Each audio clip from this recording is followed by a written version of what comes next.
alaika, hendaklah engkau wahai Thauban, bikasratis sujud, banyak-banyak sujud.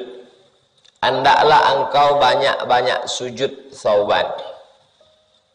Fa innaka, karena sesungguhnya engkau wahai Thauban, lan tasjuda lillahi sajadatan, sujud engkau sekali sujud, sekali kau tempelkan keningmu ke lantai, illa rafa'akallahu biha darajatan, maka Allah mengangkat derajatmu. Alhamdulillah wassalatu wassalamu ala rasulillah sayyidina wa maulana Muhammad ibni Abdillah wa ala alihi wa sahbihi wa man tabi'ahu wa mawalah. Subhanaka la ilma lana illa ma'allamtana innaka antal alimul hakim. Rabbi shrah li sadri wa yassir li amri wahlul 'uqdatam min lisani yafqahu qawli. Qala al-musannifu rahimahullah, Imam Muhyiddin Abu Zakaria Yahya bin Sharaf An-Nawawi berkata dalam kitab Riyadhus Shalihin min kalami Sayyidil Mursalin bisanadihi, dengan sanadnya, an Abi Abdillah, nama kunyahnya, panggilannya Abu Abdillah, wa yuqalu Abu Abdurrahman. Ada pendapat yang kedua mengatakan kunyah panggilannya Abu Abdurrahman. Dianjurkan memanggil orang dengan panggilan anak pertama. Kalau nama anak pertamanya Abdullah, Abu Abdillah. Kalau nama anak pertamanya Hasan, Abul Hasan atau Abul Husain.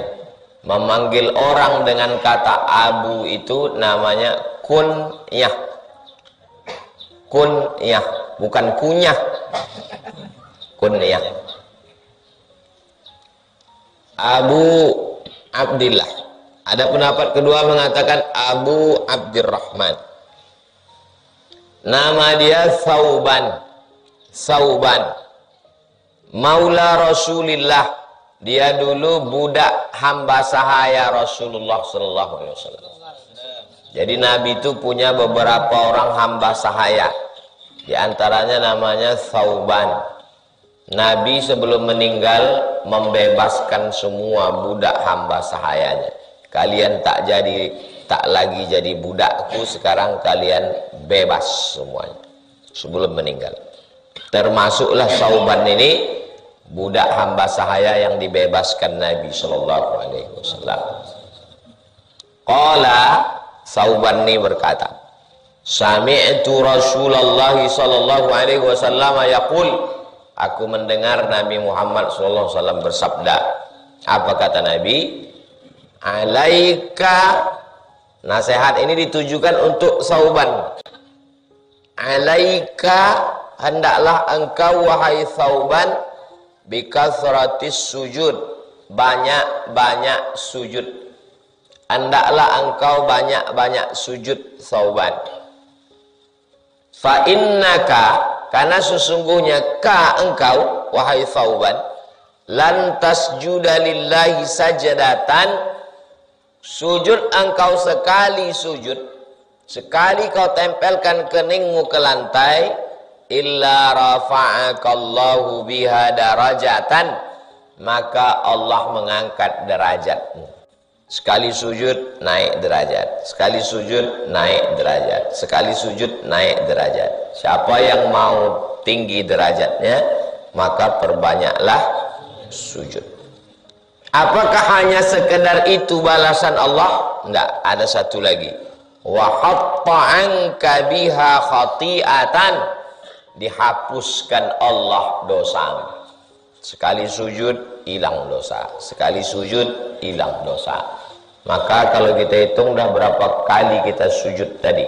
Masuk tahiyatul masjid, rakaat pertama 2 kali sujud, rakaat kedua 2 kali sujud, qabliyah subuh, rakaat pertama 2 kali sujud, rakaat kedua 2 kali sujud, 8. Subuh, rakaat pertama 2 kali sujud, rakaat kedua 2 kali sujud, 12. Nanti sholat sunat isyraq, rakaat pertama 2 kali sujud, rakaat kedua 2 kali sujud, 16 kali sujud. Sudah banyak. Bagaimana kalau kita bandingkan dengan Imam Sajjad? Orang yang sujud bahasa Arabnya sajid. Kalau banyak sujudnya namanya sajjad. Sajjad artinya banyak sujud. Kalau sajadah tempat sujud. Sajjad, Imam Sajjad, imam paling banyak sujud. Namanya Ali. Nama ayahnya Husain. Nama atuknya Ali. Ali bin Husain bin Ali. Dipanggil dengan Imam As-Sajjad saking banyaknya sujud. Ali bin Husain bin Ali As-Sajjad. Dipanggil juga dengan Zainal Abidin. Zainal perhiasan, Abidin ahli ibadah. Semua ahli ibadah itu adalah perhiasannya. Dalam biografinya yang ditulis oleh Imam Az-Zahabi, nama kitabnya Syiar A'lam An-Nubala, Imam Sajjad ini dipanggil Sajjad karena satu harinya 1000 kali sujud. Jadi yang kita hitung 16 kali itu, ya itu baru upil dia aja itu. Jadi memang kalau kita bandingkan sama kawan kita yang belum ada sujud sampai jam 5:30 ini, udah banyak kali itu memang. Makanya jangan membandingkan amal kita sama orang yang tak pernah sujud. Jadi Pak Ustadz, sholat ini ada orang sujudnya tak banyak, tegaknya lama. Sholat dia cuma 2 rakaat. Kau tadi malam tahajud kok? Aku cuma 2 rakaat. Rakaat pertama surat Al-Baqarah, rakaat kedua surat Ali Imran. Dia tidak banyak ngambil sujud. Yang dilamakannya tegaknya. Tapi ada orang tegaknya tak lama. Itulah sahabat Nabi. Sujudnya yang banyak. Ayatnya kul huwallah saja. Dalam hadis riwayat Imam Ahmad bin Hanbal. Nama kitabnya Musnad Ahmad bin Hanbal. Ya Rasulullah, ada si fulan sholatnya dari mulai isya sampai subuh ayatnya kul huwallah saja. Kata Nabi, innaha la ta'dilu sulusal Quran. Satu kul huwallah itu sama dengan 1/3 Quran. Berarti dia sudah menghatamkan Quran berkali-kali tadi malam. Berarti tegaknya kejap aja. Bismillahirrahmanirrahim. Qul huwallahu ahadunillahus samadu lam yalid wa lam yulad wa lam yakul lahu kufuwan ahad. Ruku, i'tidal, sujud, duduk antar sujud, sujud, tegak lagi. Bismillahirrahmanirrahim. Qul huwallahu ahadunillahus samadu lam yalid wa lam yulad wa lam yakul lahu kufuwan ahad. Ruku, i'tidal, sujud, duduk antar sujud, sujud, tasyahud, salam. Tegak lagi. Dia tegaknya tak terlalu lama. Dia ambil banyak sujudnya. Jadi kalau berdasarkan 2 riwayat itu, pilih 2. Mau tegaknya lama, sikit sujudnya. Mau tegaknya sekejap, banyak sujudnya. Saya Pak Ustadz tegaknya sekejap, sujudnya sikit. Jadilah daripada tak sembahyang sama sekali. Tapi kalau kita mau membandingkan diri kita, bandingkanlah sama orang yang banyak sujud. Dan sujudnya ini lama. Membuat orang lama sujud itu, pertama dibacanya tasbih itu. Subhana rabbiyal a'la wa bihamdih, subhana rabbiyal a'la wa bihamdih, subhana rabbiyal a'la wa bihamdih, subhana rabbiyal a'la wa bihamdih. Kenapa orang bisa sujudnya sekejap? Karena sujud tasbihnya tak dibaca. Yang membuat orang sujud itu cepat, karena tak dibaca. Kalau dibaca pasti lama. Subhana rabbiyal a'la wa bihamdih, subhana rabbiyal a'la wa bihamdih, subhana rabbiyal a'la wa bihamdih. Yang kedua, dia tak bernapas waktu sujud. Padahal menurut ahli medis, dokter, bagus bernapas waktu sujud.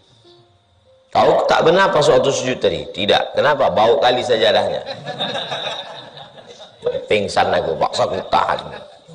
Bagus bernapas waktu sujud, paru-paru sedang ke bawah. otak kita sedang di bawah, jantung kita di atas. Kalau kita berdiri, jantung kita di bawah, otak kita di atas. Waktu sujud dibalik, otak kita di bawah, jantung kita di atas. Mengalir darah tuh ke otak. Jadi secara medis pun sehat. Makanya ulama-ulama dulu sehat karena sujudnya lama. Peredaran darahnya, nafasnya, jantungnya, belum lagi perenungan waktu malamnya. Dan di sujud itulah merendahkan diri pada Allah. Aku tak ada apa-apa. Menikmati sujud. Jadi waktu sujud itu betul-betul kita nikmati sujud itu. Berlama-lama kita sujud. Mengadukan diri kepada Allah Subhanahu wa ta'ala. Sama macam makan. Makan itu ada orang berlomba cepat. Pumpang, selesai. Tapi ada orang menikmati makan. Saya pernah makan sama orang Mesir. Pelan dia makan. Saya udah selesai. Saya bilang, kau somat, kata dia. Kau tak menikmati makan. Kau baru makan. Betul. Suap, selesai. Penting kenyang. Kalau dia enggak dinikmatinya ayam itu satu-satu. Begitu juga lah sembahyang itu. Banyak kita takbiratul ihram, iftitah, Fatihah, ayat, ruku, i'tidal, sujud, duduk atau sujud, berdiri, ayat, Fatihah, ayat, ruku, i'tidal, sujud, duduk atau sujud, tasyahud, salam. Selesai. Tak kita nikmati. Nah, jadi coba malam bangun, menikmati, memperbanyak sujud. Satu kali sujud diangkat Allah derajat, dihapuskan dosa. Satu kali sujud dinaikkan Allah derajat, dihapuskan dosa. Aku Pak Ustadz udah tiap malam sujud. Jangankan derajat mau naik, ikut pemilihan RT pun kalah. Jadi dia melihat derajat diangkat itu dengan standar manusia. Jadi siapa yang banyak pemilihnya, itulah yang tinggi derajatnya. Siapa yang banyak jamaahnya, itulah yang tinggi derajatnya. Aku Pak Ustadz tahajud tiap malam. Pengajian 2 oranglah jamaahku. Kalau banyak jamaah dijadikan standar kemuliaan, siapa yang banyak jamaahnya, dialah wali Allah. Berarti Michael Jackson itu wali.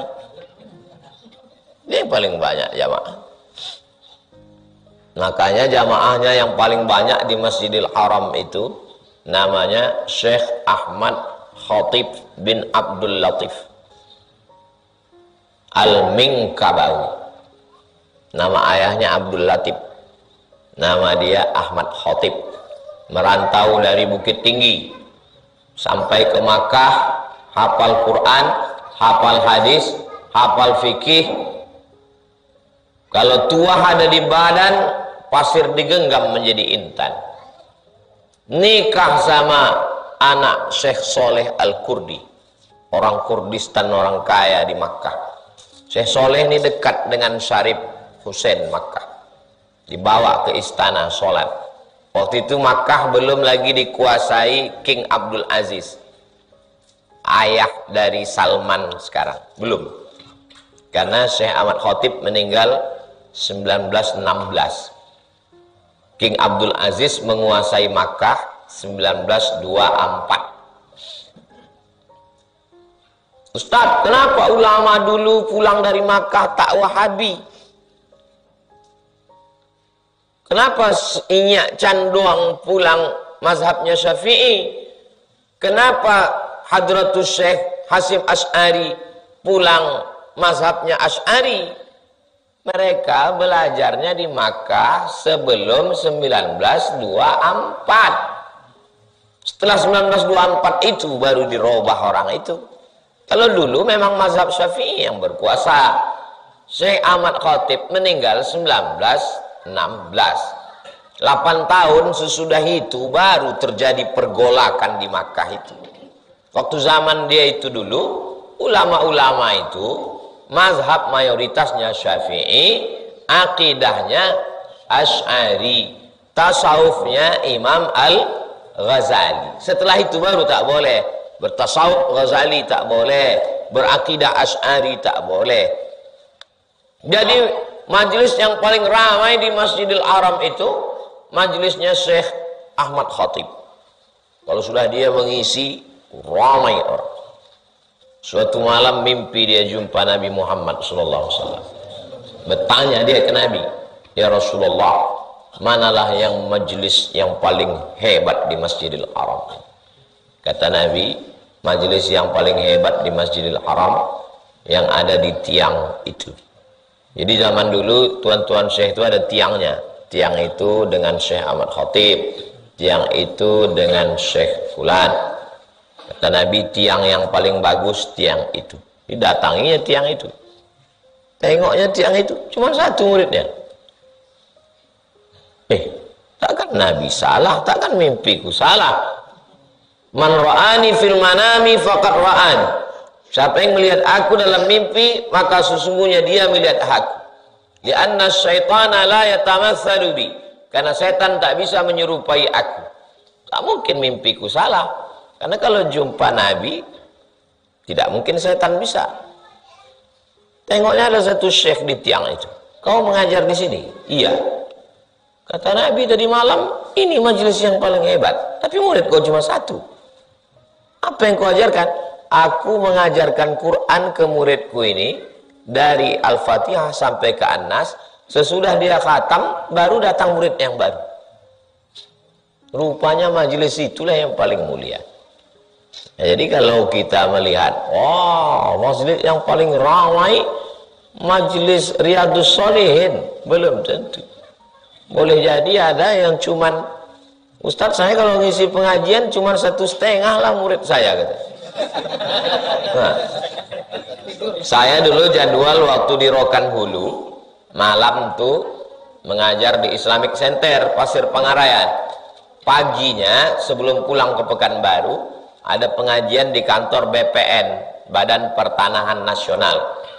Ada bapak-bapak satu, Ustadz, menurut kitab tafsir Ibnu Katsir juz sekian halaman sekian, Bapak kok bisa hafal? Saya membacakan Ibnu Katsir. Bapak dosen? Enggak Pak Ustaz, saya pegawai BPN. Di mana Bapak ngajar?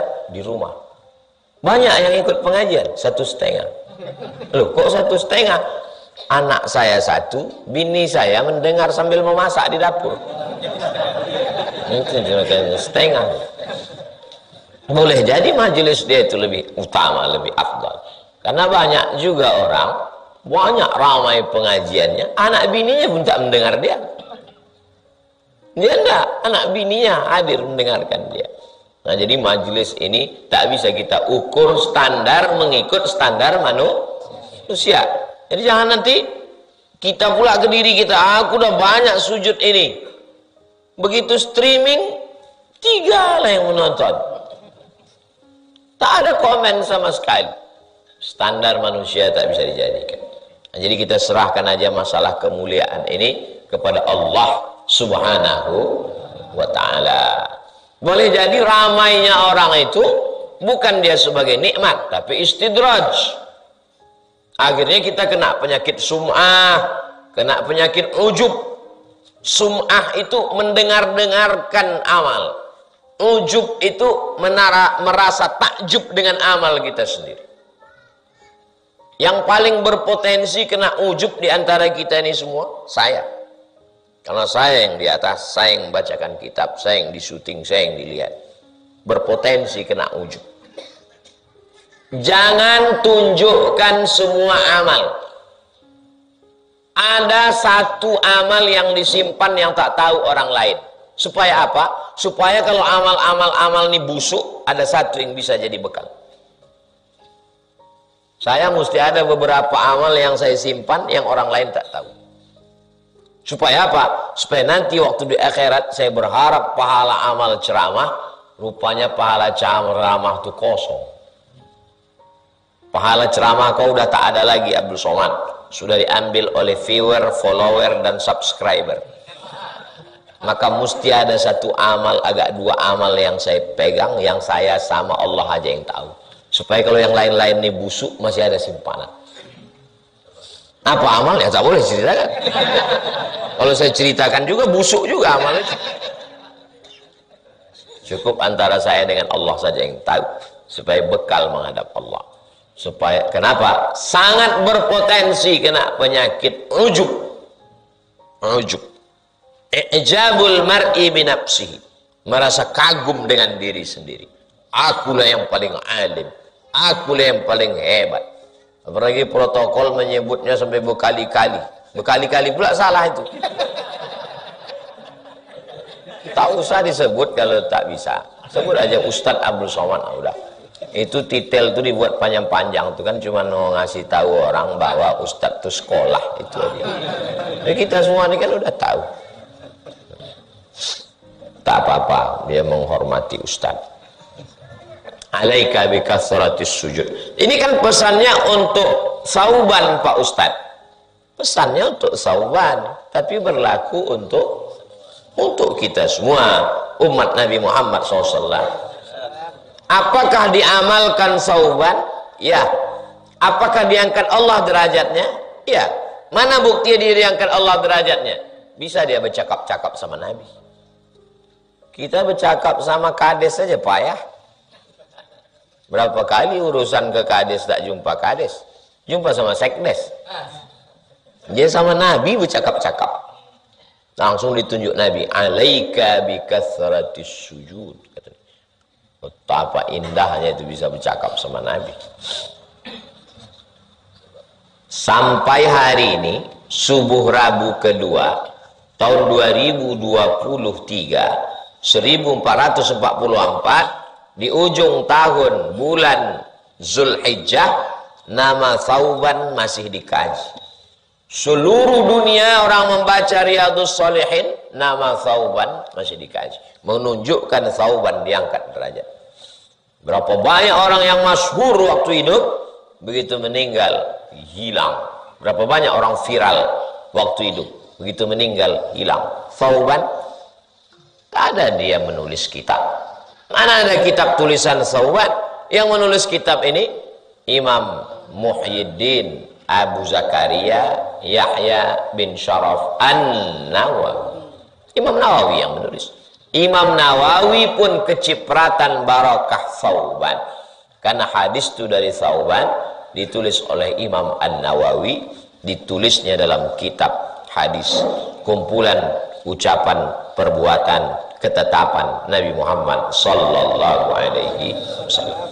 Nah, jadi nanti kalau kita udah banyak sujud, jangan pula langsung dites betul tak hadis yang disampaikan Ustadz Somad dalam kitab Riyadhus Shalihin dari Thauban. Udah ku coba Pak Ustadz seminggu ini bersujud, tak bertambah nampaknya follower sama viewer itu bukan standar.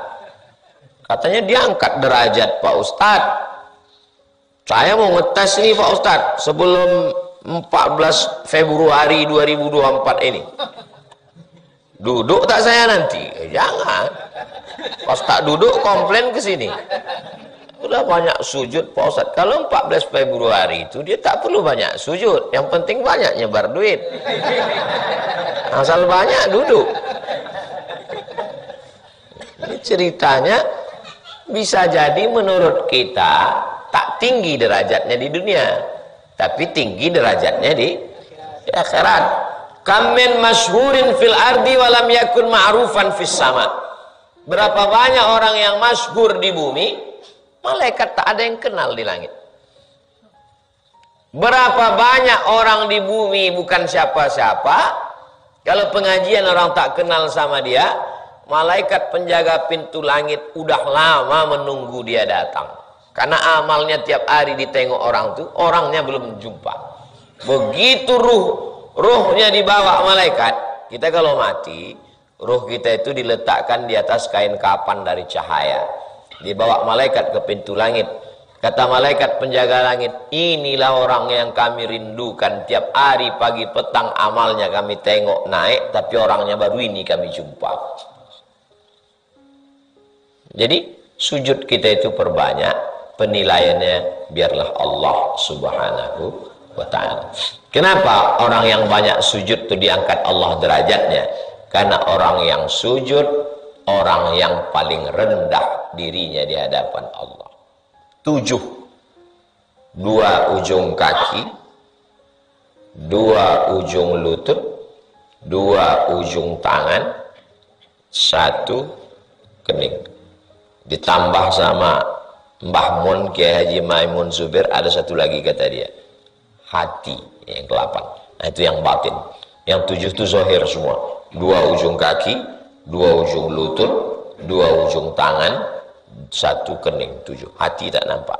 Karena banyak juga orang 7-nya rendah, hatinya sombong. Dia hati mesti sujud. Tapi jangan dibalik.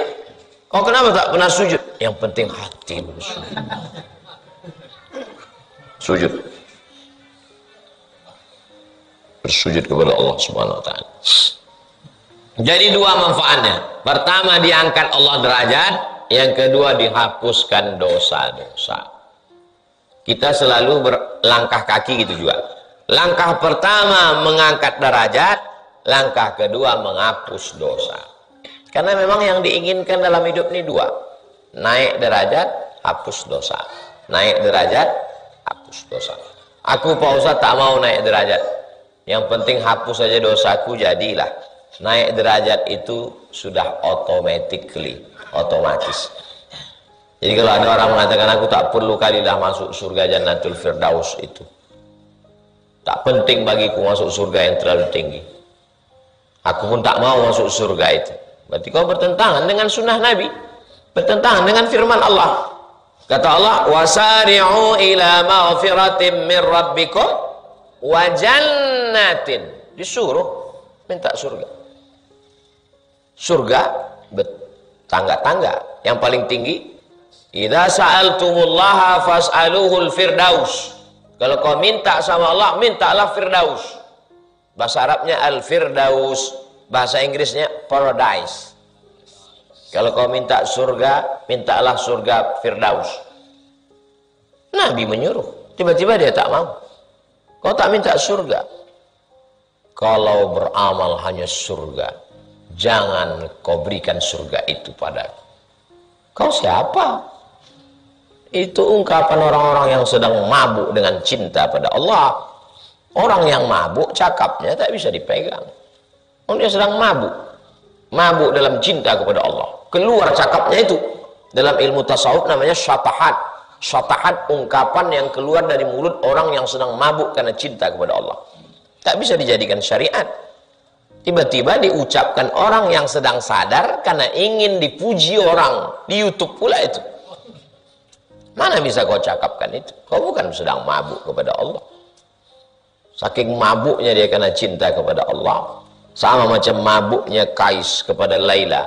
Begitu ditengoknya laut, ya Laila. Laut itu apa pula Laila? Saking mabuknya dia. Tengoknya burung-burung yang terbang. Kata dia, Laila sedang mengucapkan salam kepada. Saking mabuknya dia kepada Laila. Dia sedang mabuk, tak bisa dipakai. Alaila turidu amid dunya wa ma fi tawayaha, kata orang. Dipuji-uji orang dia. Qais, kau pilih mana? Dunia atau Laila? La ghubaru ni'aliha ahabbu ilayya wa ashfa li balwaha. Debu yang menempel di sendal Laila lebih kucinta daripada dunia beserta isinya, katanya. Debu menempel di selop Laila. Tak nikah dia dengan Laila. Akhirnya Laila dinikahkan dengan orang lain. Gila dia. Karena gila itulah lahir syair-syairnya itu. Andai jadi nikah, tak jadi lahir syair. Lahir anak. Karena tak jadi nikah, itulah maka lahir syair. Asal tak jadi nikah, maka lahirlah syair. Kenapa jadi tenggelamnya kapal Pandarwik? Itu kan karena Zainuddin tak jadi dengan Hayati kan. Coba kalau jadi. Jadi kalau ada di antara antum yang tak jadi, maka bersyairlah. Untuk menghibur orang yang tak jadi. Amalnya ada 2. Yang pertama, beramal. Yang kedua, meninggalkan dosa. Jadi jangan antum anggap beramal itu amal ini dua. Yang satu beramal, yang satu lagi meninggalkan dosa.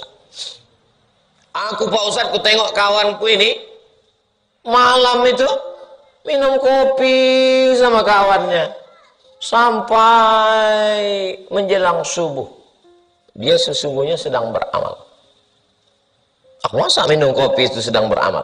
Dengan minum kopi sama kawannya itu sampai menjelang subuh, dia tak berzina, dia tak pakai narkoba, dia tak berbuat maksiat. Karena amal itu dua. Pertama beramal, yang kedua meninggalkan maksiat. Jadi jangan antum sangka orang yang sedang ngobrol-ngobrol itu tidak beramal. Tapi jangan pula ini dijadikan dalil. Kalian tak ke masjid? Ini pun amal juga. Yang sedang cerita-cerita nih ya. Kami kalau tak ngobrol minum kopi ini udah dugem kami di diskotik ini. Ini kan ngobrol ini kan. Tapi yang diceritakan itu pun jangan pula menceritakan aib orang lain. Ya, jadi kalau ada mahasiswa pas lagi musim kuliah macam ini ya, balik pengajian nih tidur dari pagi sampai sore. Bangun, makan, sholat zuhur, tidur. Asar tidur. Tanya, kok tak beramal? Tidurku ini pun amal. Karena kalau aku terjaga maksiat aku. Amal ini dua. Satu beramal, satu meninggalkan diri dari maksiat. Ada 3 orang terjebak dalam gua. 3 orang ini bertawassul kepada Allah. Yang 2 bertawassul dengan amal. Yang 1 ini bertawassul bukan dengan amal, tapi dengan apa? Tak jadi buat maksiat. Yang 1 bertawassul dengan amal. Ya Allah, kabulkan doaku. Apa amalmu? Aku punya tetangga, aku punya pembantu. Pembantuku ini udah kerja, gajinya tak diambilnya. Pas mau ku gaji, hilang dia. Kemana dia? Gajinya ku belikan ke kambing.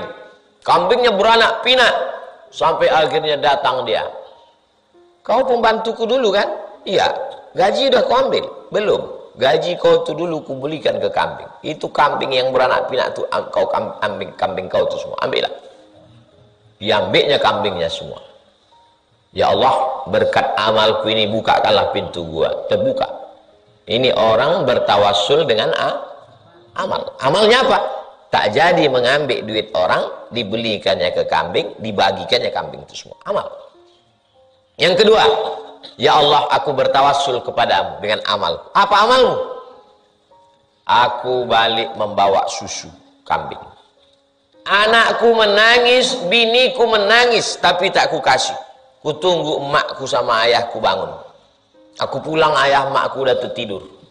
Zaman dulu orang-orang tua itu cepat tidur. Zaman sekarang lama nonton sinetron. Bangun emakku, ku kasihkan susu itu sama dia, sama ayahku. Lebih-lebihnya baru ku kasihkan ke anak bini. Dulu begitu, orang sekarang tak. Dibagikannya ke anak bininya, emak ayahnya tak minum sama sekali. Kabulkan doaku ya Allah, dikabulkan Allah. Apa amal dia? Berbakti pada orang tua. Yang ketiga ini, ya Allah, aku jatuh cinta kepada seorang perempuan. Aku suka sama dia, dia suka sama aku. Hampir kami berzina, tak jadi karena aku takut kepadamu. Bukakan pintu gua. Yang ketiga ini dia bertawassul, dikabulkan Allah juga doanya. Apa amal dia? Tak jadi. Antum bisa berdoa kepada Allah. Sedekah tak ada. Bakti pada orang tua pun belum menyenangkan orang tua. Asal awal semester menyusahkan orang tua aja. Antum bisa bertawassul dengan amal ketiga. Ya Allah, aku tak jadi berzina. Ditanya malaikat, ada kesempatan? Tak ada.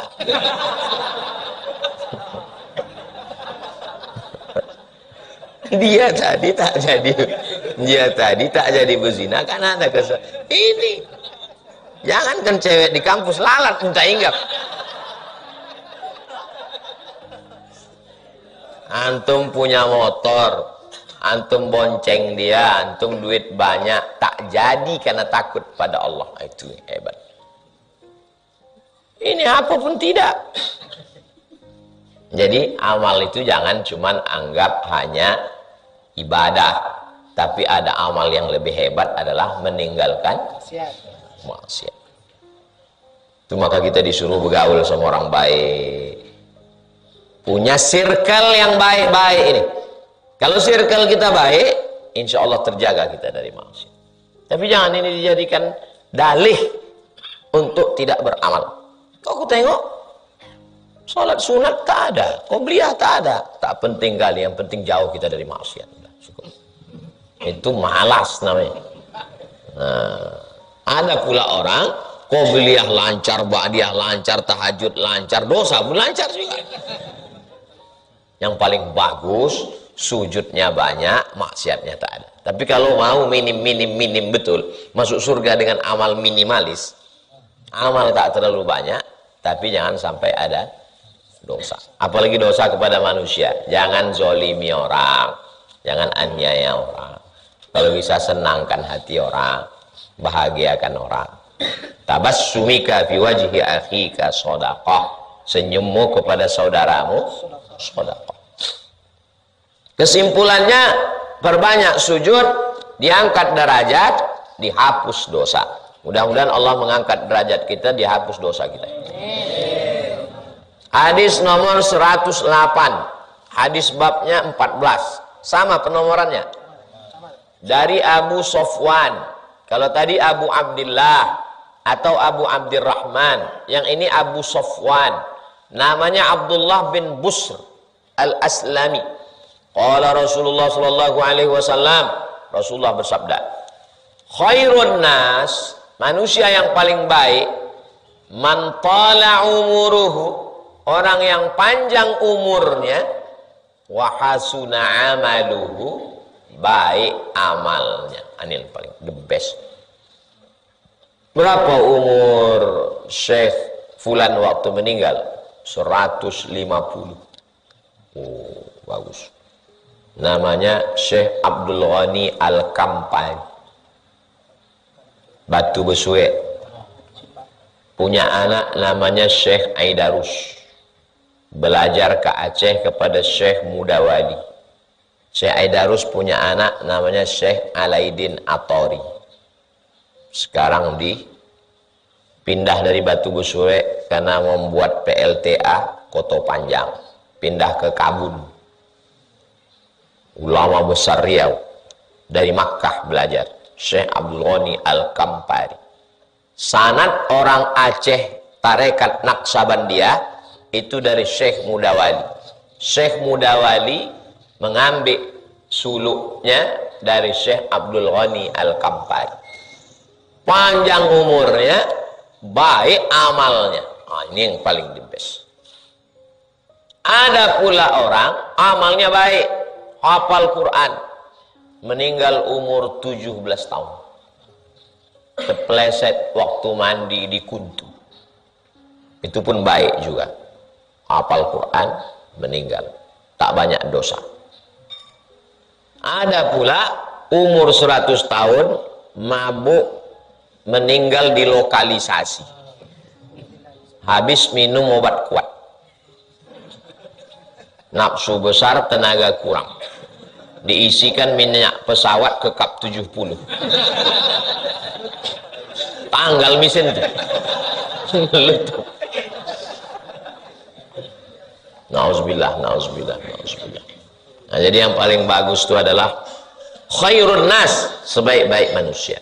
Man tala umuruhu, panjang umurnya, wa hasuna amaluhu, dan baik amalnya. Yang satu bisa diatur, yang satu tak bisa diatur. Mana yang bisa diatur? Hasuna amalu. Mana yang tak bisa diatur? Tola umuruhu. 50% bisa diatur. Apa dia? Amal kita bisa kita atur. Ini hari ini bisa kita rencanakan. Aku pagi Rabu mengaji Riyadhus Shalihin. Habis itu nanti sholat sunat isyraq. Habis itu nanti mengajak kawanku sarapan, ku kasih dia.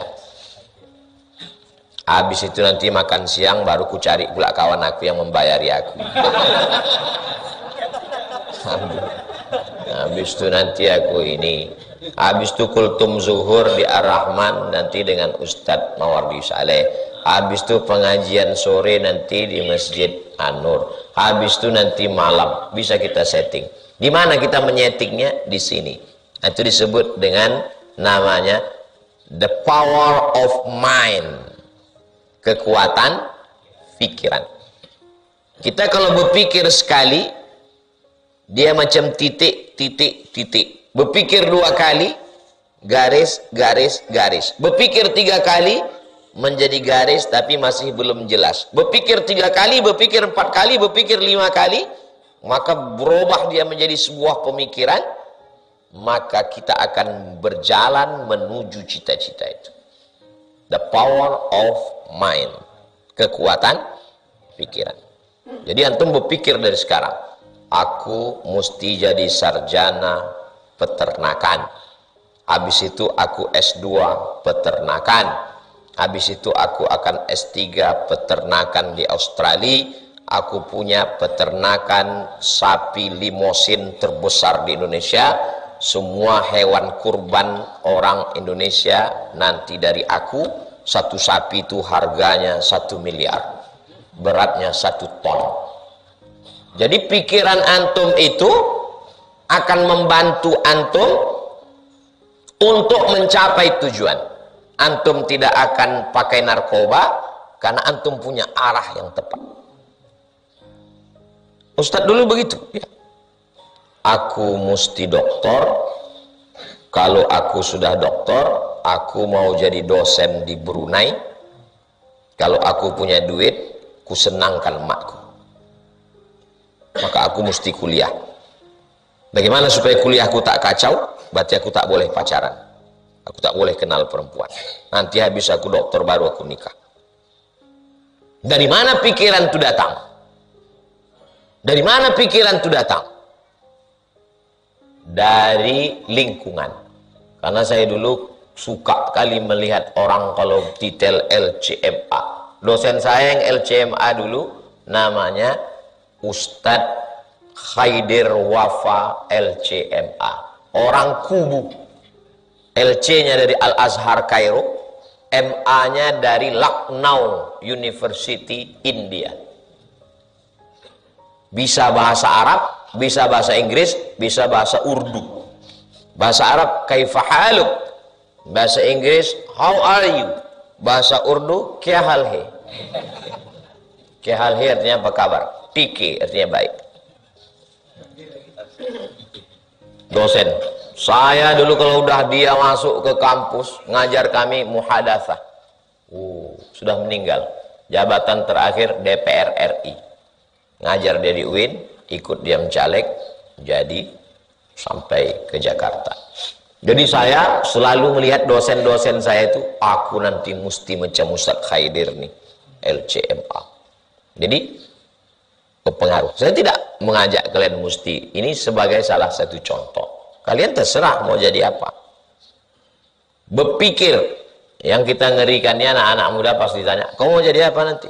Ya terserah, lihat nanti aja lah Pak. Tak tahu dia entah mau jadi apa. Nah, itu kekuatan pikiran. Yang satu ini tak bisa kita setting. Apa dia? Umur. Banyak orang mau men-setting umurnya. Makan sehat, 4 sempurna, jogging. Habis jogging mati.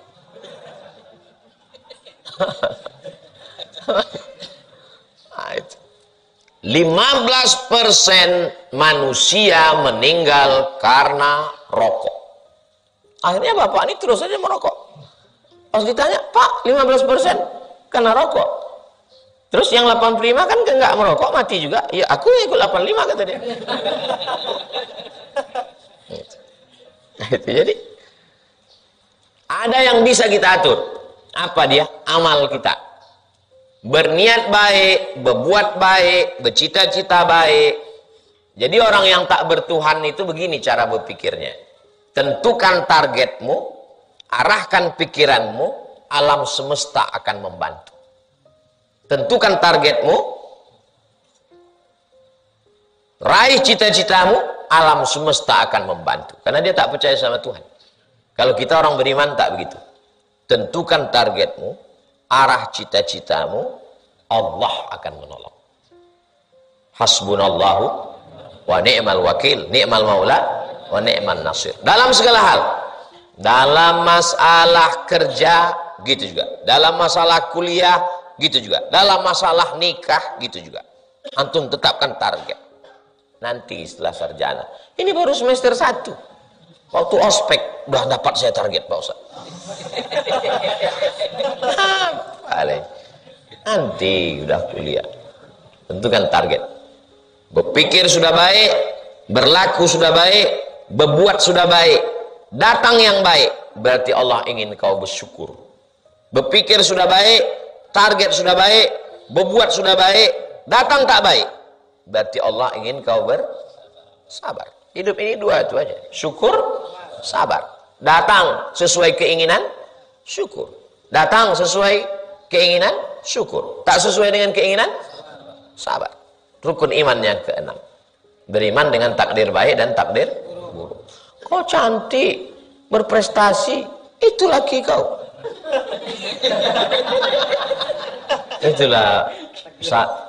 Itulah takdir buruk itu Pak Ustaz. Jangan cakapkan begitu. Boleh jadi dengan laki yang buruk itu kau tak terlalu khawatir diambil orang.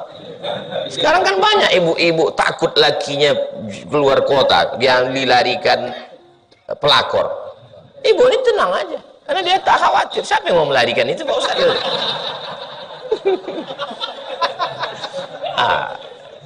Balik dari pengajian nih, baik yang offline, online, betul cakap Ustaz tadi. Aku memang tak ada khawatirku sedikit Pak Ustaz.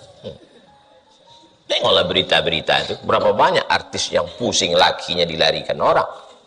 Ibu ini santai aja dia. Akan dulu balik dari sini, terima kasih Bang, kaulah orang yang dikirim malaikat untuk menenangkan aku. Selama ini aku suuzon Bang, setelah dijelaskan Ustaz Somad tadi baru aku paham hati. Sayang, makin sayang dia ke lakinya itu.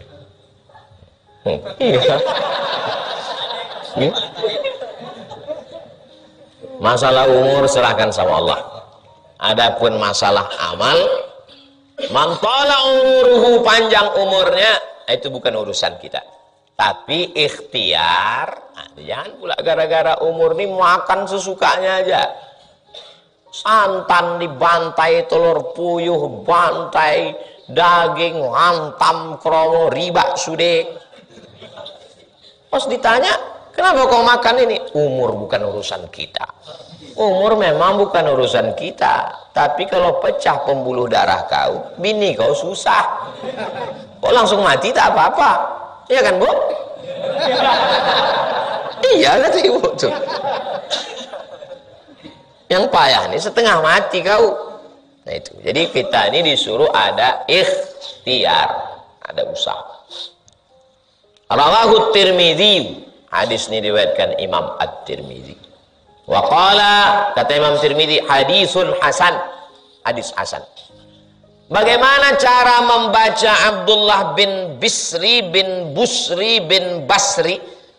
Busrun bi dhammil ba, dibaca dengan ba dhammah, Busri.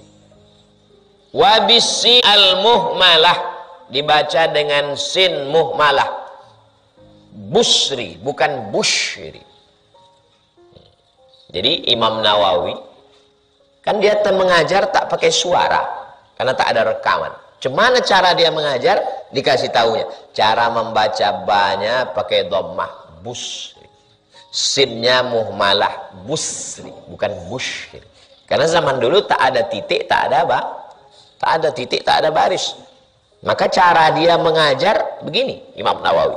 Imam Nawawi tak hanya meriwayatkan hadis, tapi mengajarkan bagaimana cara membaca hadis dan bagaimana cara membaca periwayat hadis yang banyak orang salah baca.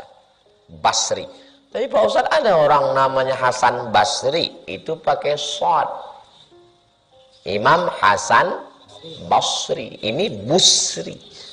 Jangan balik dari sini salahkan semua Hasan Basri. Salah nama kau tuh.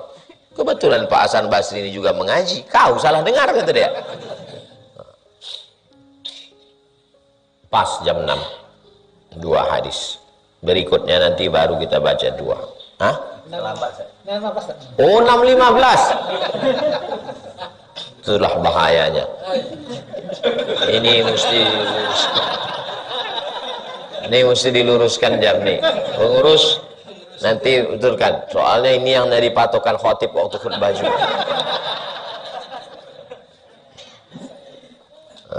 6.15 sudah.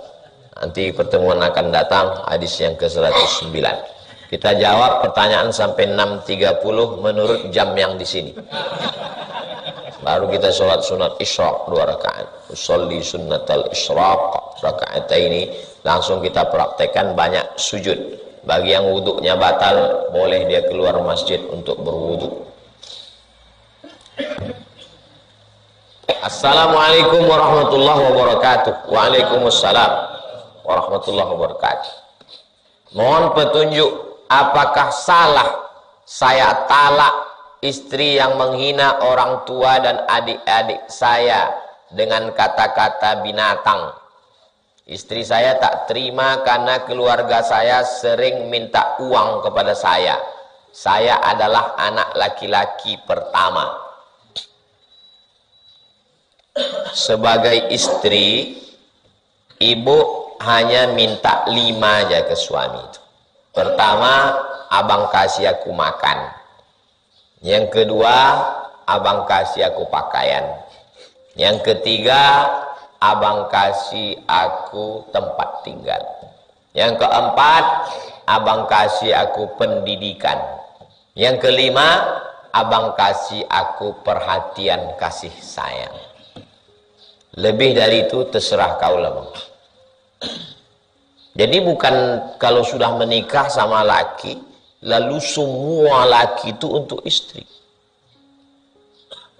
Banyak laki-laki sekarang salah paham bininya.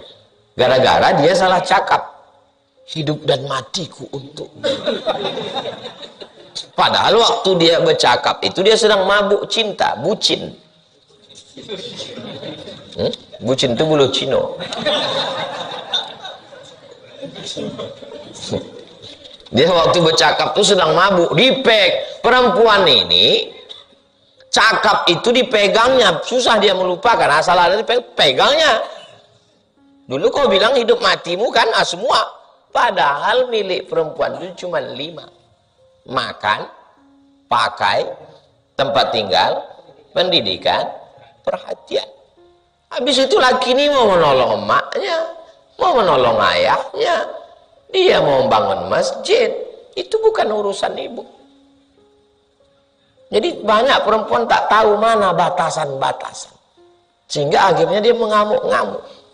Laki-laki juga perlu tahu. Kalian sebagai laki-laki perlu kalian jelaskan, ini yang melahirkan aku, yang menyusukan aku, yang meregang nyawa melahirkan aku, yang menyekolahkan aku. Sesudah aku jadi orang, baru aku kenal sama kau. Emakku ini 1, biniku 4. Jadi mesti dijelaskan. Mesti dijelaskan. Kalau tidak banyak orang salah paham. Jadi sekarang banyak laki-laki yang ketakutan. Makanya angka kematian laki-laki lebih tinggi sekarang. Banyak laki-laki cepat mati sekarang. Di kantor ditekan atasan, di jalan tangkap polisi, di rumah ditekan bini. Baru tadi malam saya dapat WA, Ustadz, tolong nasihati abang kami. Dia takut kali sama bininya. Saya balas, kalau takut sama Belanda, bisa dikasih resolusi jihad oleh Mbah Hasyim Asy'ari. 22 Oktober dikasih resolusi jihad, bangkit orang Indonesia melawan Belanda. Akhirnya 10 November meletus arek-arek Surabaya, jadi hari pahlawan. Tapi kalau takut bini tak bisa diceramah. Saya bilang, aku tak bisa menceramai abang kau itu. Jadi gimana Pak Ustadz? Biarkan aja lagi itu sampai mati. Abang kau ini termasuk orang yang tak kena azab kubur nanti. Kenapa gitu Pak Ustadz? Karena dia udah azab kali di dunia ini. menghadapi kakak ipar kau itu.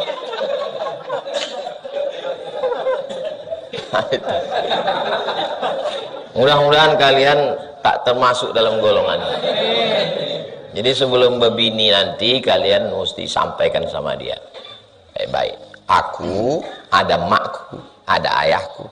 Nanti kalau aku berbini sama kau, ku kasih kau makan, ku kasih kau pakaian, ku kasih kau tempat tinggal, ku kasih kau pendidikan, ku kasih kau perhatian, ku kasih kau nafkah. Tapi aku tak segalanya. Kalau kau siap, kita lanjutkan. Kalau kau tak siap, bunga bukan setangkai, kumbang bukan seekor. Patah tumbuh hilang berganti, hilang satu tumbuh 1000. Kau baru dari fakultas peternakan. Masih ada lagi di fakultas tarbiyah, fakultas astronomi, fakultas syariah, fakultas saintek, yang di psikologi pun kau ini baru pertama ku audisi. Jadi harga tuh kalian tinggi dulu. Tapi kalau dari awal kalian sudah banting harga, kaulah satu-satunya dek. Habislah kalian. Kau bilang pula dia satu-satunya. Kaulah satu-satunya Adinda. Kalau kau tak terima abang mati. Matilah kalian. Dari awal aja harganya udah jatuh betul. Iya pun katanya, oh rupanya tak laku kau, kata dia. Paham? Tapi aku Pak Ustadz udah sempat banting harga, udahlah, tak ada masa depan kalian. Apa hukumnya kalau setelah wudhu kita tidur? Kalau tidurnya duduk, tak bersandar, maaf cakap, dua alas bawah duduknya itu rapat, duduk dia sampai meleleh air liur berkeruh pun tak batal. Tak batal. Tapi kalau udah telungkup ke depan batal. Kenapa batal? Karena lepas dia di belakang. Ikatan tuh lepas. Push. Kalau rapat duduknya tak batal. Kalau sudah bersandar atau telungkup ke depan batal. Tidur. Saya Pak Ustadz berbaring. Baring. Batal. Nah, maka kalau sekedar duduk antum hari Jumat tak tahan duduk. Allahu Akbar, Allahu Akbar. Lalu kemudian dibangunkan kawan. Datang satu, kau udah tidur, batal. Bilang sama dia, nanti kita bahas habis sholat. Tak cukup waktu, tak cukup dah komat, nanti aku jelaskan. Tak batal. Kuncinya pada duduk. Duduk, jangan bersandar, jangan telungkup, jangan bersandar, jangan berbaring. Kalau berbaring, batal. Kenapa? Karena tak sadar dia angin itu keluar. Ragu saya Pak Ustadz, saya duduknya udah rapat, tapi saya ragu keluar atau tidak. Maka yang dipegang keluar atau tidak? Tidak. Al-yaqinu la yuzalu bisyak. Keyakinan tak bisa dihilangkan dengan keraguan. Yakinnya mana? Suci. Ragunya mana? Kentut. Yakinnya tak bisa dihilangkan oleh ragu. Yakin bahwa tak ada kentut. Kata setan, kau kentut, kau kentut, kau kentut. Tidak setan. Karena aku tak bergeser. Tapi tak bisa begitu kalau udah berbaring. Kalau udah berbaring tak bisa begitu. Dia yang bisa yakin itu kalau cukup syarat. Kalau tak cukup syarat, lepas. Itulah perlunya ilmu. Semua kawan mengatakan batal. Semua orang mengatakan batal. Tapi ilmu mengatakan tak batal. Mana yang betul? Ilmu. Itulah pentingnya berilmu. Makanya ngaji. Kalau diikutkan cakap orang, oh tadi batal. Sedang air liur kau aja keluar, apalagi kentut, kata dia. Mana bisa dikiaskan air liur sama kentut? Air liur itu kan tak terkunci mulut. Kalau di bawah terkunci. Ada kunci. Ini kiasnya, pakainya kias. Kias kau tak berlaku. Kias kau kias ma'al farik. Ustadz, bagaimana derajat hadis di bawah ini? Haddatsana Al-Abbas bin Abdullah Al-Wasiti Haddatsana Abdullah bin Ghalib al-Abbadani an Abdullah bin Ziyad al-Bahrani an Ali bin Zaid an Sa'id bin al-Musayyib an Abi Dzar qala li Rasulullah sallallahu alaihi wasallam ya Aba Dzar li an taghduwa fata'allama ayatan min kitabillah khairun laka min an tusalliya mi'ata raka'ah wa li an taghduwa fata'allama baban minal ilmi umila bihi aw lam yu'mal khairun laka min an tusalliya alfa raka'ah. Hadis dhaif kata Imam Nawawi, ajma'al ulama ala jawazil amal bil hadis dhaif. Ijma' ulama boleh beramal dengan hadis dhaif. Syaratnya 5. 1. Tidak dalam masalah akidah. 2. Tidak dalam masalah halal haram. 3. Tidak ada periwayatnya kazab pendusta. 4. Masih bernaung di bawah hadis sahih atau ayat Quran dalil yang sahih. 5. Untuk fadail a'mal. Hadis ini fadail a'mal. Fadail amalnya apa? Menuntut ilmu. Bagaimana tips menghidupkan majelis ilmu yang rutin seperti kajian subuh agar jamaah mau datang? Jamaah mau datang itu kan kakinya bergerak. Yang menggerakkan kaki itu apa? Hati. Hatinya itu di mana? Hatinya di dalam kuasa Allah. Qalbul mu'min baina asabi'ir rahman. Kita hanya disuruh Allah berbuat aja. Masalah orang datang tak datang itu urusan Allah SWT. Ustadz ngomong begitu yalah, Ustadz kan viral. Saya pulang mengisi pengajian di Masjid Akramun Nas Ronggo Warsito, Komplek Undri Gobang. Setiap Sabtu subuh tahun 2009. 2008 saya pulang, 2009 buka pengajian. Jamaahnya sepertiga soft. Kanan kosong, kiri kosong, tengah aja. Sabtu subuh 1 hadis. Sabtu subuh. Jadi orang tahu, Sabtu subuh Masjid Akramun Nas Undri Gobah Komplek Undri, hadis Ustadz Somad. Kenapa tak dibuat Sabtu Ahad? Supaya tak mengganggu kajian Ustadz Dr. Mustafa Umar di An-Nur. Jangan rusak kajian orang. Jadi kalau antum balik kampung tanya, kiai di situ hari apa? Hari Ahad. Jangan antum buat pula, itu nyari musuh namanya. Cari hari lain. Hari Sabtu karena libur. Lebih banyak tiangnya dari orangnya. Akramun Nas itu banyak tiangnya. Saya hitung-hitung banyak pula tiang itu dari orang. 2009 mulai, 2010, 2011, 2012, 2013. 2013 tak muat masjid itu. Pindah ke Al-Falah. 2014, 2015. 2015 Al-Falah itu tak muat, full. 2015 masuk 2016 pindah ke An-Nur. 2016 keluar kabinet baru. Ustadz Abdul Somad, Ustadz Mustafa Umar, dan Ustadz lain dikeluarkan dari pengurus lama karena An-Nur mau diambil Salafi. Kata saya, alasannya Ustadz Ahlus Sunnah tidak bisa masuk ke An-Nur gara-gara Ustadz Ahlul Bid'ah. Kata saya, kalian ambillah masjidnya, aku tak perlu kali sama masjidnya, ambillah. Tak ada diambil orang itu sampai sekarang. Sejak 2016 tuh saya tak tausiah lagi di An-Nur sampai sekarang. Kenapa Ustaz tak masuk? Banyak udah Ustaz lain. Saya mengisi musola. Musola 2, masjid 2. Ada orangnya, saya tausiah. Hujan-hujan tak ada orang, saya tetap tausiah. Mati lampu tetap tausiah. Jadi antum nanti pulang, antum hidupkan kamera, antum bacakan hadis. Setengah jam baca hadis, setengah jam tanya jawab.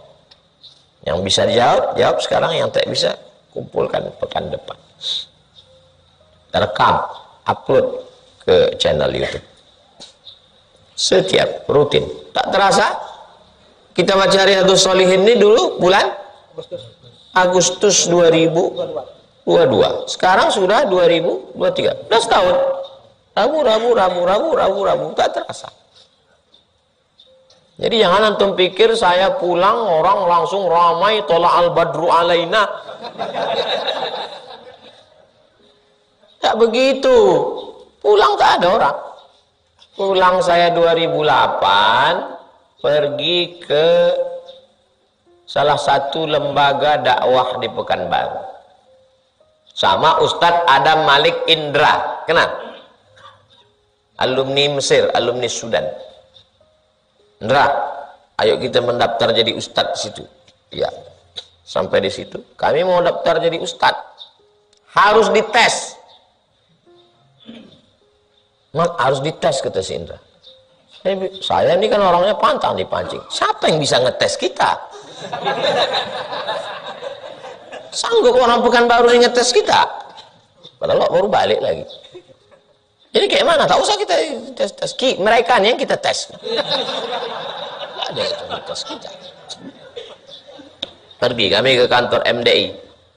Waktu itu kantor MDI masih numpang di Jalan Sudirman. Belum lagi di Rambutan. Sampai di MDI. Kami mau daftar jadi Ustadz. Kata orang MDI, tesnya udah lewat. Nah, jadi kalian masuk aja lah, nggak usah tes lagi. Nah, itulah maka saya lulus jadi Ustadz MDI. Bulan Ramadan dikasih 11 masjid. Nanti pengajiannya kultum habis maghrib, habis isya menjelang tarawih. Jadi sore itu jam 4 dicari dulu masjid tuh, takut salah masjid nanti malam. Cari masjid itu, masuk jalan Garuda Sakti, habis Garuda Sakti baru jalan hantu-hantu, jalan uka-uka. Habis itu baru cari ada gang kecil jalan tanah, ada musola di situ, tak pakai plafon, lampunya 5 watt. Situlah saya tausiah. Jangan kalian pikirkan pulang dari airport disambung langsung tabligh akbar di An-Nur. Tak begitu perjalanan ini. Perjalanan ini mesti ditebas hutannya. Jalannya kita membuat. Kalian nengok sekarang. Ini sejak berapa? 2008, 2009 berproses. Assalamualaikum Adinda. Waalaikumsalam Bang. Abang memandikan adik abang sore ini. Istri abang baru melahirkan. Jadi bisa kau gantikan abang ke Masjid Indah Kiat Perawang. Insya Allah Bang. Cemana jalan ke Perawang tuh? Pokoknya kau datang aja ke kantor ini, nanti ada jemputannya. Diantarlah saya sama adik saya sore jam 5 ke kantor tuh.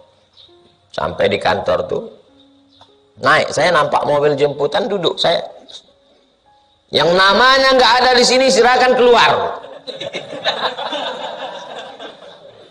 Mana ada nama saya situ? Orang saya menggantikan Ustadz Afrijon Effendi. Suruh duduk. Kamu siapa? Saya menggantikan Ustadz Afrijon. Oh nggak bisa begitu. Mana bisa digantikan? Teleponnya Ustadz Afrijon. Siapa nih Ustadz Afrijon?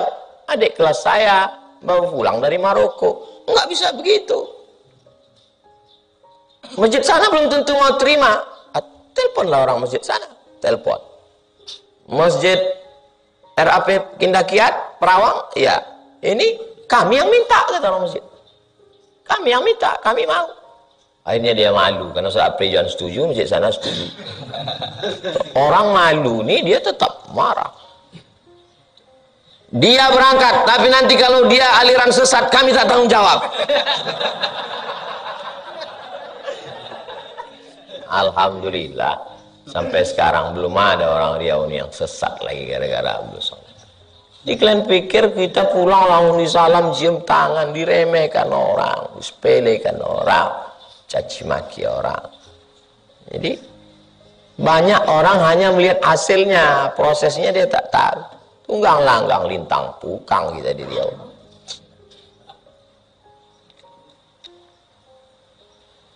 Antum buat aja. Allah cuman suruh kalian cari bambu, pasang tali, ambil mata kail pancing, kasih cacing, masukkan. Masalah ikan apa yang datang bukan urusan. Bawa kitab Riyadhus Shalihin, buka, bacakan. Masalah siapa yang datang bukan urusan antum. Jin yang datang, bacakan ke jin tuh. Sampai subuh tuh nanti di kampung kalian tak ada orang. Assalamualaikum warahmatullahi wabarakatuh. Tiba-tiba ramai. Waalaikumsalam. Antum sampaikan para jin-jin sekalian. Rupanya begitulah ditakdirkan Allah. Barokat kami mengaji dengan Ustaz Somad. Pesan Ustaz dulu ke jin pun sampai. Ini kekeliatan ini aku sampaikan. Usikum wa nafsi bitaqwallah. Takut kalian pada Allah wahai jin. Soalnya aku pun ketakutan juga ini sekarang. Jangan kalian berhenti mengajar. Jangan berhenti mengajar. Aku kalau sudah tua nanti tak bisa pergi lagi tablik akbar, aku tetap akan duduk mengajar Riyadhus Shalihin. Tamat Riyadhus Shalihin ini tetap akan kubacakan Jawahirul Bukhari.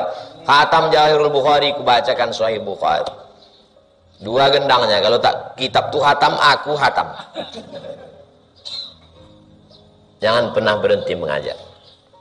Tak usah pedulikan orang datang tak datang. Penting kita baca. Satu pun orang di situ, bacakan aja. Allah tidak menilai kita dari berapa orang yang datang. Allah tak menilai berapa orang yang dapat hidayah. Yang dinilai Allah apa yang sudah kita buat. Buat aja. Wa qul i'malu, berbuatlah. Fasayarallahu amalakum. 3 yang akan menilai. Pertama Allah. Yang kedua wa rasuluhu. Yang ketiga wal mu'minun. Allah, Rasulullah dan orang beriman. Orang tak beriman bukan urusan kita. Kalau ada yang mengejek, mencaci maki, tak beriman itu bukan urusan kita itu. Serahkan sama Allah, orang beriman. Tolong berikan dalil bahwa membaca surat Waqiah mendatangkan rezeki. Man qara'a suratal Waqiah. Siapa yang membaca surat Waqiah dipelihara Allah minal faqah. Faqah artinya miskin papa. Membaca surat Al-Waqiah dipelihara dari miskin papa, susah melarat. Sholat duha, habis itu baca surat Al-Waqiah. Hadisnya dhaif. Hadis dhaif. Boleh diamalkan 5 syarat. Bukan dalam masalah akidah, bukan dalam masalah dalil halal haram. Tidak ada periwayatnya yang kadzab pendusta, dan dia masih bernaung di bawah hadis sahih. Dan untuk fadail a'mal, motivasi beramal. Logikanya, kalau dia sholat duha berarti dia bangun pagi. Kalau dia sholat duha berarti dia suci, percaya sama Tuhan. Kalau dia baca surat Al-Waqiah, bangkit semangatnya. Karena Waqiah cerita tentang hari kiamat. Idza waqa'atil waqi'ah laisa li waqa'atiha kadzibah khafidatur rafi'ah. Bicara tentang hidup, bicara tentang mati, bicara tentang kiamat, bangkit semangatnya bahwa aku akan mati, dunia akan hancur, maka dia akan menanam kelapa sawit, menggarap kebun, bisnis. Logis, masuk akal. Jadi kalau ada orang mengatakan nggak masuk akal nih, maksa baca surat Al-Waqiah orang bisa jadi kaya raya. Bukan habis baca Waqiah tidur, habis baca Al-Waqiah dia berusaha. Bagaimana sikap saya sebagai anak karena ibu saya tak menyukai istri saya? Banyak betul sekarang suami ini yang ketakutan sama istri sehingga dia berada antara 2 pilihan, emakku atau biniku. Subuh ini aja padahal udah diseleksi kertas nih, tetap lulus juga 2 orang yang ketakutan. Bayangkan tuh. Jadi judulnya 4 dari laki-laki takut bini. 2 dari 4 laki-laki takut bini. Kok takut kalian sama bini? Cemana lah cara menyelamatkan kalian nih ya? Ibu saya tak menyukai yang sering tak patuh kepada saya sebagai suami. Sedangkan saya ingin mempertahankan rumah tangga anak-anak saya, Pak Ustadz. Jadi mesti didudukkanlah ini orang bertiga ini, suami ini sama emaknya sama istrinya. Judulnya mau dibawa kemana hubungan kita? Nah, jadi tapi jangan antum langsung serta-merta tolak, itu prosesnya panjang. Fa'izuhunna, nasihat. Wahjuruhunna fil madaji, pisah tempat tidur. Wadribuhunna, tak boleh dipukul, KDRT. 4. Fa in khiftum shiqaqa bainihima fab'atsu hakaman min ahlihi wa hakaman min ahliha, mediasi. Puncaknya baru. Jadi ini masih bisa diselamatkan. Nasihati dulu. Adinda, sorga di bawah tapak kaki ibu. Aku menipu juga. Nah, jadi nasihat. Kalau begini ulah kau tak berubah-ubah, nampaknya kita pisah tempat tidur lah. Memang itulah yang kutunggu, kata dia. Aduh, wadribu, aku tepukkan muncul. Tepuklah, kata dia. Aku lapor kok ke Komisi Perlindungan Perempuan. Fab'atsu hakaman min ahlihi wa hakaman min ahliha, mediasi. Itu. Jadi musyawarahnya panjang. Tapi laki-laki ini jangan takut duluan. Perlu juga nanti dibuatkan persatuan. PLT namanya, Persatuan Laki-laki Tertekan.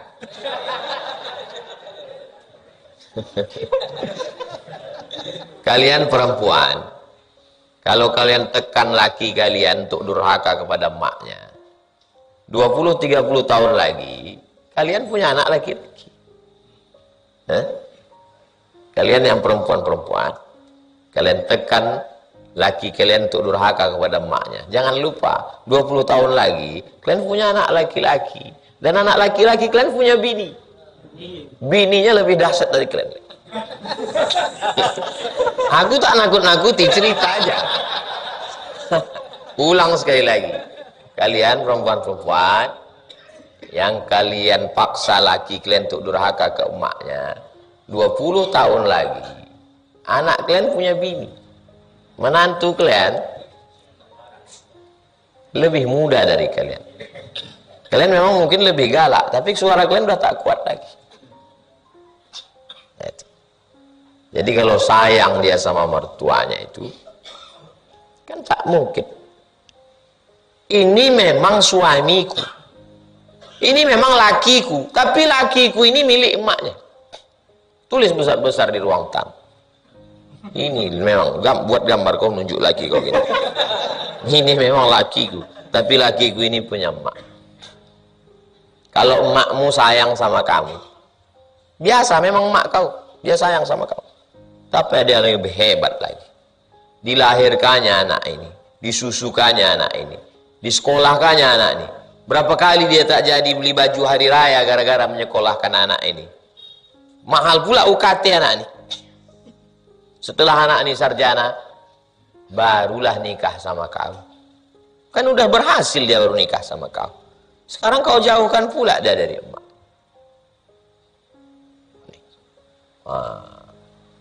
Jadi mudah-mudahan Allah SWT membuka pikiran kita, menyadarkan kita semua, dikasih Allah kebaikan semua, insya Allah. Ini laki-laki yang begini nih tertekannya luar biasa menghadapi maknya lagi. Kata maknya, memanglah kau laki-laki durhaka, kata mak. Hadapi bininya lagi, memanglah kau laki setan, gitu. Bayangkanlah itu. Kasihan kalian nengok laki-laki bini. Kalian pun yang belum berbini ya ketawa aja. Kalian pikir yakin kalian bagus calon ini, macam selamat aja kalian. Nah itu.